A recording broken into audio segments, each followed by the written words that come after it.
Gran polémica se armó en los últimos días y gran polémica diríamos que tal vez tiene una cuota de innecesaria desde el punto de vista de qué es lo que se está cuestionando. Y para contextualizar vamos a justamente traer a recuerdo lo que ocurrió después de que desde el Ministerio de Salud y desde un área específica, desde la Secretaría de Acceso a la Salud de la Nación, se dio luz verde para, un pedido que tenía que ver con la compra de 10.000 penes de madera pulida, a un precio que obviamente tiene que ver con una licitación millonaria, y a partir de allí cierta maquinaria que fundamentalmente tenía que ver con lo mediático, pero también con lo político, empezó a poner en el tela de juicio, en el plano del cuestionamiento, este tipo de adquisiciones que se hizo desde el Ministerio de Salud debido a que, resultaba llamativo. Pero, reitero, esto fue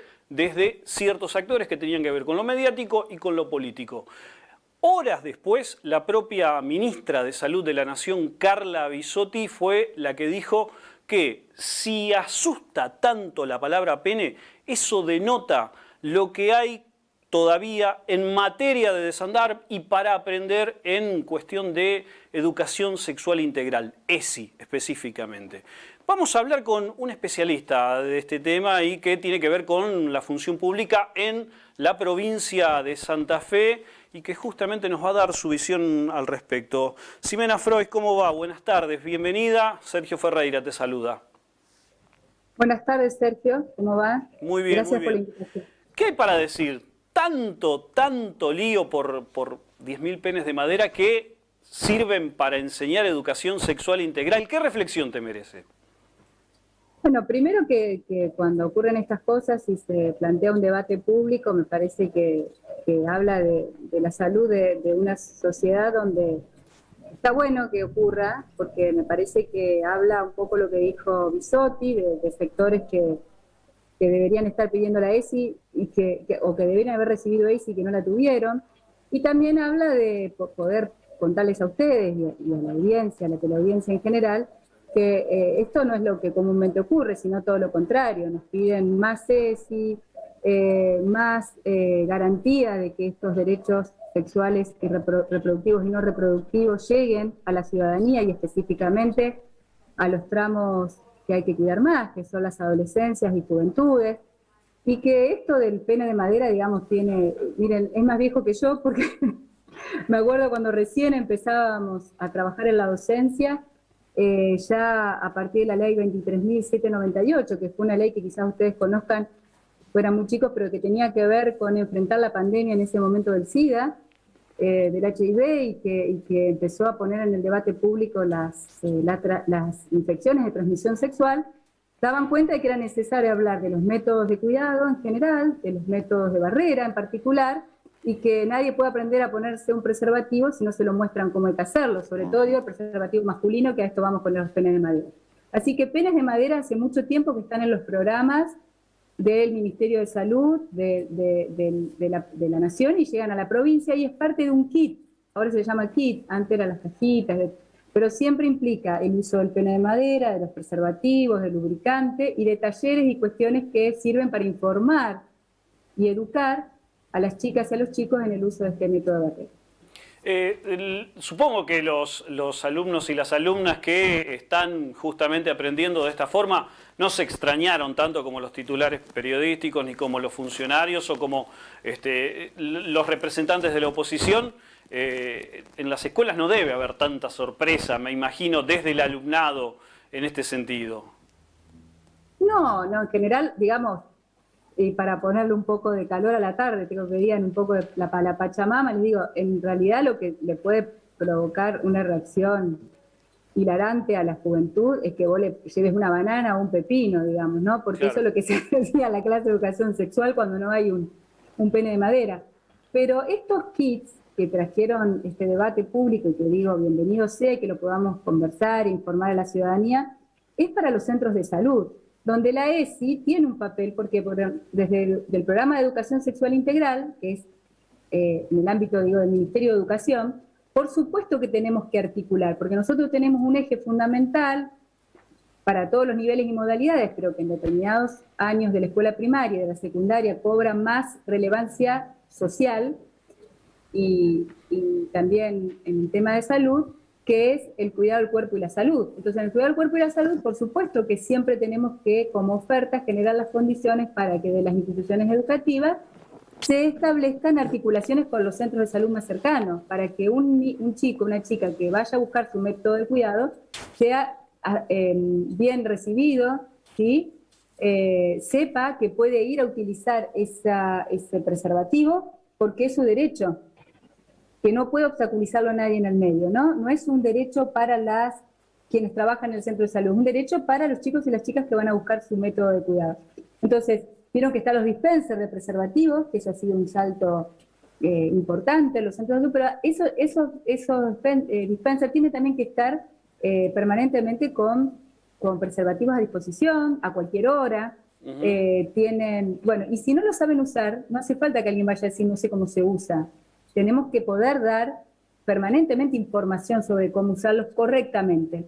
Porque hay otra cosa que le podemos decir a toda esa gente que quizás no ha tenido acceso a educación sexual integral y todavía piensa que esas son cosas que se aprenden afuera de la escuela o afuera de los lugares de enseñanza, es que los chicos y chicas no aprenden solos, ¿sí? Y cuando aprenden sin una cuestión sistemática como la que genera un Ministerio de Educación o un Ministerio de Salud, lo hacen mal. O sea, no siempre acceden a información que es segura en términos de garantizarle salud, ¿no es cierto? Podemos no saber qué tipo de preservativo estás usando, cómo colocarlo, en qué momento y en qué prácticas. Porque bueno, hablamos de pene, pero podríamos hablar no solamente de prácticas heterosexuales, ¿verdad? Hay otras formas de cuidado para otras prácticas sexuales. Ximena, ¿cómo te va? Juan y te saluda.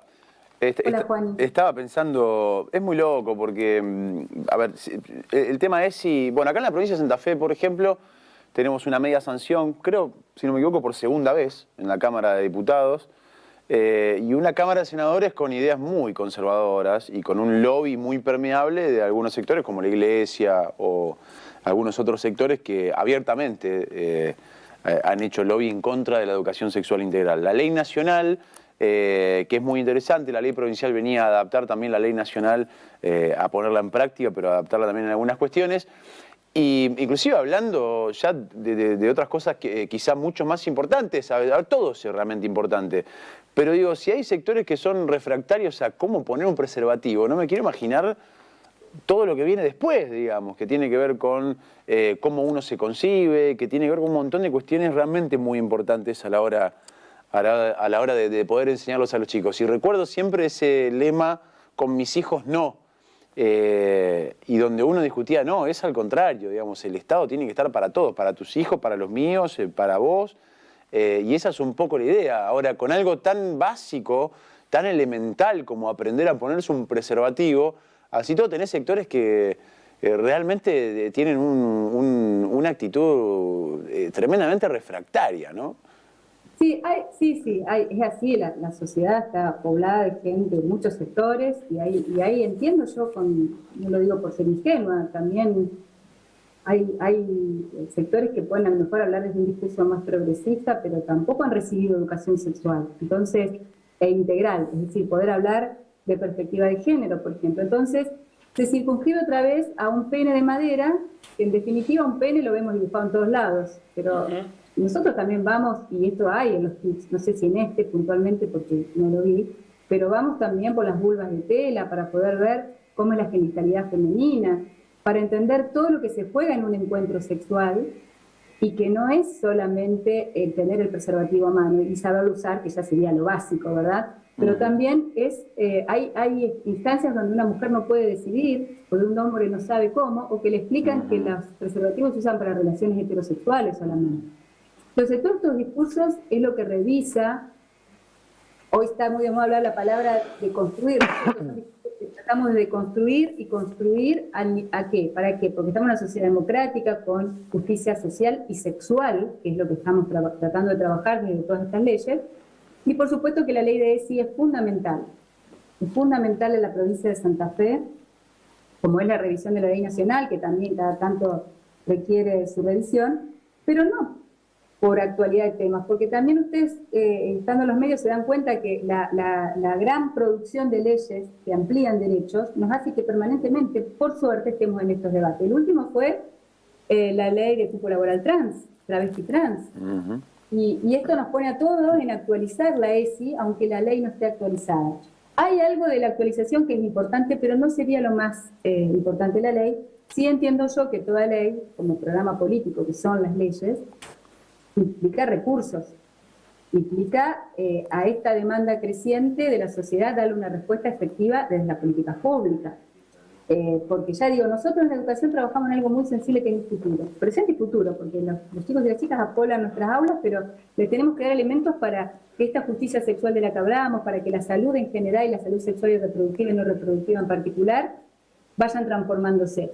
Y esto requiere que hagamos cada vez mayores esfuerzos, porque mayor es la demanda. Entonces esto implica parte también de la ley, tener los recursos, tener el debate actualizado, digamos, con la sociedad. Ximena, Sí hay sectores, pero no son la mayoría, eso también sí quiero decir. Totalmente. Afortunadamente. Estaba pensando esto, de los 19 senadores que tienen la provincia de Santa Fe, 18 son hombres. ¿Crees que esto tiene algo que ver? Puede tener que ver, hombres hay en todos, pero no, me parece que tiene más que ver otras cosas en la Cámara de Senadores. Tampoco creo que haya solamente una lectura sobre el conservadurismo de quienes ocupan las bancas. Creo que tiene que ver con una dinámica como la de senadores y senadoras que obviamente, sí, tiene una lectura por qué llegan a los lugares de poder, como el Senado, varones y no mujeres. Pero digamos, hoy estando así como está conformada la Cámara, yo ya he tenido varias convocatorias de senadores para charlar este tema. No creo que tenga mucho peso lo de la composición, digamos, histórica de cada quien que ocupa esa banca, ni de los partidos políticos, sí más bien que es una Cámara diferente a la de diputados, ¿no es cierto? Tiene otras lógicas y yo creo que va a llevar otros tiempos y otra exposición a lo público, pero si a eso les da alguna viso de tranquilidad en estos términos del avance, ya hemos recibido, por lo menos de mi parte, varios llamados de senadores como para ir trabajando en la Comisión de Educación y ver cómo se trabaja este tema. No va a estar exento de debates, obviamente, y de esto que vos planteaste un poco, yo planteé otro, va a ser el tema de discusión. No, el miedo es que pierda otra vez. Va a salir la ley. El miedo es que pierda otra vez Estado parlamentario, digamos, si no se vota este año. Claro. A eso te digo, me parece que a mí me alienta cuando me llaman las compañeras de los sectores que militan en los espacios de ESI y todo, digo, yo he tenido varios llamados, ya se está como armando este tema de que cuanto antes de que abrir el debate, hay que estar atentos, por supuesto, porque como vos decís, queda Estado parlamentario y hay que ver en eso sí la composición de la Cámara, cuánto les preocupa lo que esté allí ocurriendo, pero bueno, estamos atentos todas las organizaciones en torno a la ESI, que te digo, hacer una política tan popular, me sale la palabra, digo, está tan apropiada por la mayoría de la sociedad en todos sus niveles y edades, ¿no? Porque esto es impresionante, lo ves en la calle, madres, abuelas, ¿no? Que salieron a luchar por todas estas leyes, que la demanda es permanente y creciente y la vigilancia en términos de político, digamos, también. Te iba a pedir una profundización sobre esto último que decías, Ximena, porque hacíamos poníamos el foco, hacíamos hincapié en quizás los impedimentos que tiene la ESI para poner todo lo que pueda ponerse sobre la mesa en materia de educación sexual integral, pero supongo que también debe haber sectores de la sociedad que están empujando y que obviamente dicen es necesario y queremos saber mucho más. Hay sectores que también motorizan eso. Todo el tiempo la ESI llegamos a donde llegamos porque hay una construcción y tiene que ver, sí ahí tiene que ver, pienso, lo comparto con ustedes, es indiscutible como todo, pero tiene que ver, me parece, con la política feminista, las políticas del feminismo y de los transfeminismos que están generando condiciones de posibilidad que hace unos años no podíamos haber imaginado, por lo menos que tomen esta dimensión y esta intensidad. Esta semana estuve en el Congreso, en el primer encuentro nacional de espacios travesti trans, y bueno, en todo el país está movilizado porque bueno, la ley de cupo laboral trans está dando cuenta de que no solo estábamos invisibilizando un sector importante de la sociedad, lo estábamos sometiendo a una discriminación histórica terrible, tan terrible que llega a la muerte de las compañeras sin llegar a los derechos mínimos, estoy hablando del colectivo travesti trans. Y bueno, y hoy el haber llegado a esta madurez de poder plantearlo y plantear una ley en las condiciones en las que está, nos exige una política pública que también reconozca la mora histórica en otros derechos. El primero es el derecho a la educación.